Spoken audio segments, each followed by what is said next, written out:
Ескі көліктерді жоюға тапсырудың электронды кезегі. Құрметті көлік жүргізушісі, сіз істен шыққан ескі көлігіңізді жоюға тапсыруды электронды түрде жүргізе аласыз. Ол үшін recycle.kz сайтына кіресіз. Ескі көліктерді қабылдау деген түймешені басасыз. Бастапқы бетте екі бағдарлама көрсетілген: құнын төлеу және жеңілдік сертификаты. Бірінші бағдарлама бойынша көлігіңізді 150 мың теңгеге дейін алмастыра аласыз. Екінші бағдарламада ескі көлігіңізді сертификатқа айырбастап, қазақстандық жаңа көлік сатып алғанда жеңілдік беріледі. Сертификаттың құны 315-тен 750 мың теңге аралығында. Электронды кезекке тұру үшін кезекке тұру нүктесін басу керек.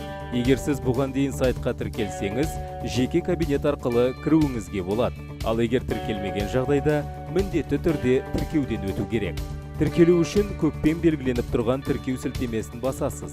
Сол жерде жеке сәйкестендіру нөмірі, аты жөні және пароліңізбен байланыс нөмірі көрсетілген жолақты тегіс толтырып шығасыз да тіркеу түймешесін басасыз. Одан әрі қарай тіркелу кезіндегі жеке сәйкестендіру нөміріңізбен пароліңізді енгізіп, жеке кабинетіңізге өтесіз. Одан әрі қарай істен шыққан көлігіңізді тапсыратын қаланы таңдайсыз және көлік өткізетін екі бағдарламаның бірін көрсетесіз. Сертификат бағдарламасын таңдаған кезде өткізетін көліктің қандай санатқа жататындығын белгілеу қажет. Бұл туралы ақпаратты сертификат бөлімінен толық танысуға болады. Көлік санаты белгіленгеннен кейін істен шыққан техниканы қай күні және қай сағатта тапсыруға болатын тізім шығады.